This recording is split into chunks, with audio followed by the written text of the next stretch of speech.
ماہ رمضان کا وہ آخری پیر کا دن آ چکا ہے، اس کے ساتھ ہی شب قدر کی وہ تاک رات جس کو لیلۃ القدر کہتے ہیں وہ بھی آ گئی ہے، اس لیے کہ ایسا برسوں بعد ہوتا ہے کہ شب قدر اور پیر دونوں ایک ساتھ ہوں۔ آج دن پیر کا ہو اور رات آنے والی شب قدر کی ہو، اور جس سال اس طرح ہو جاتا ہے، کہتے ہیں صرف 41 بار اپنے ہاتھ کی انگلیوں پر یہ کلمات پڑھنے والے شخص کے گھر کے دروازے توڑ کر رزق داخل ہو جاتا ہے۔ کہتے ہیں پورا سال اس کا گھر رزق سے بھرا رہتا ہے، اس کے ساتھ شب قدر کی تمام برکتیں اس کو نصیب ہو جاتی ہیں۔ آج ہے 26 رمضان المبارک اور آخری پیر ہے، اس کے بعد جو آنے والا پیر ہے وہ پیر کا دن رمضان میں نہیں آئے گا، وہ رمضان کے بعد آئے گا، اس لیے یہ آخری پیر ہے، جلدی کر لیں۔ اب یہ موقع تمہارے پاس آخری ہے لیکن موقع بہت بڑا ہے، اور ایسا صدیوں بعد ہوتا ہے کہ اس طرح کی ترتیب آ جائے، کیونکہ یہ وہ لمحات ہیں، یہ وہ گھڑیاں ہیں جو سال میں صرف ایک بار نصیب ہوتی ہیں،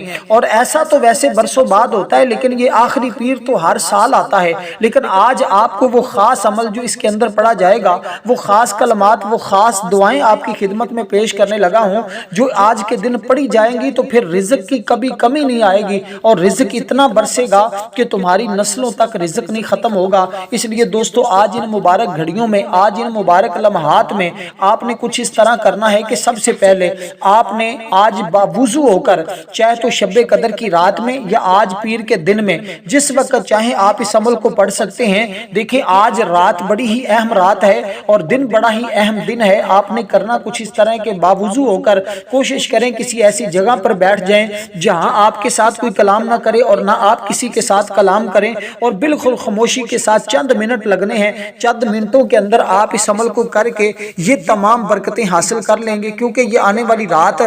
1000 مہینوں سے افضل ہے، اور آج کا دن وہ دن ہے جس کے اندر بندے کے نامہ اعمال کو اللہ کی بارگاہ میں پیش کیا جاتا ہے۔ تو جب نامہ اعمال اللہ کی بارگاہ میں پیش کیا جائے گا، جس کے اندر یہ کلمات لکھے ہوں گے، اور جس نے اس میں اللہ تعالیٰ سے کچھ مانگا ہوگا، اللہ تعالیٰ کا اس کے اوپر اتنا کرم برس رہا ہوگا، اتنا فضل برس رہا ہوگا کہ وہ جیسے جیسے مانگتا جائے گا ویسے ویسے انوار و تجلیات اس کے اوپر برستے چلے جائیں گے۔ اب آپ نے ذرا توجہ کرنی ہے، کیونکہ یہ جو کلمات بتانے لگا ہوں اس میں تعداد مختلف ہوگی، کچھ کلمات مختلف ہوں گے، کچھ چیزیں مختلف ہوں گی، کیونکہ یہ عمل کرنے والا شخص اللہ تعالیٰ کی بارگاہ سے وہ خزانے حاصل کرتا ہے۔ کہتے ہیں رزق اور دولت اتنا ہوگا کہ ہر قسم کے قرضے اتر جائیں گے۔ ایک مرتبہ اس عمل کو آزما کے دیکھ لیں، زندگی بھر تمہیں یہ عمل فائدہ دیتا رہے گا، زندگی بھر تمہیں اس کی برکتیں ملتی رہیں گی۔ اس کے لیے شرط ہے کہ ہر سال ایک بار اس عمل کو ماہ رمضان کے آخری پیر میں اس کو دہرا لیا کریں، یا اس کو شب قدر کی رات میں پڑھ لیا کریں۔ بس اس عمل کے لیے دو ہی خاص وقت ہوتے ہیں، یا آخری پیر میں اس کو پڑھنا ہوتا ہے یا اس کو شب قدر کی رات پڑھنا ہوتا ہے۔ اب آپ اس کو شب قدر کی رات پڑھتے ہیں یا پیر کے دن پڑھتے ہیں، برکتیں سیم ہی مل جاتی ہیں۔ اس لیے بزرگ فرماتے ہیں کہ امت پر لیلۃ القدر کی رات کو اس قدر اللہ تعالیٰ نے خاص کرم کے ساتھ نوازا ہے کہ اس کی ہر گھڑی، ہر لمحہ ہی اللہ تعالیٰ کی بارگاہ سے برکت والا ہوتا ہے۔ جس طرح پیر کا دن برکتوں والا ہے، اسی طرح یہ رات بھی برکتوں والی ہے۔ اب آپ نے کرنا کچھ اس طرح ہے کہ سب سے پہلے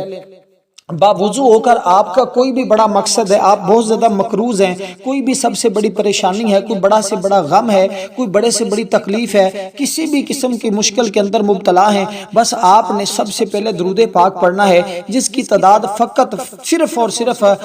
جو ہے نا وہ تعداد بڑی مختصر سی ہے۔ آپ نے 9 مرتبہ درود پاک پڑھنا ہے۔ اس کی وجہ میں آپ کو عرض کرتا چلوں، اس کی وجہ یہ ہوتی ہے کہ 7 اور 2 کو جمع کرتے ہیں تو بنتا ہے 9، یعنی کہ 27 رمضان جو ہوتی ہے نا، 2 اور 7 کو جمع کریں تو بنتا ہے 9۔ اسی نسبت سے آپ نے 9 مرتبہ درود پاک پڑھنا ہوتا ہے۔ تو 9 مرتبہ شروع میں، 9 مرتبہ ہی آخر میں، اس کے درمیان 41 بار آپ نے یہ تسبیحات پڑھنی ہے، کیونکہ یہ عمل بڑے باقی اعمال سے بڑا مختلف عمل ہے، کیونکہ اس عمل کے بارے میں اکثر لوگ نہیں جانتے، اور اکثر لوگ اس عمل کی برکتوں سے محروم رہ جاتے ہیں۔ وہ سمجھتے ہیں کہ شاید اس عمل کے اندر وہ تاثیر نہیں ہے، وہ برکتیں نہیں ہیں، حالانکہ ان کو اس بات کے بارے میں علم نہیں ہوتا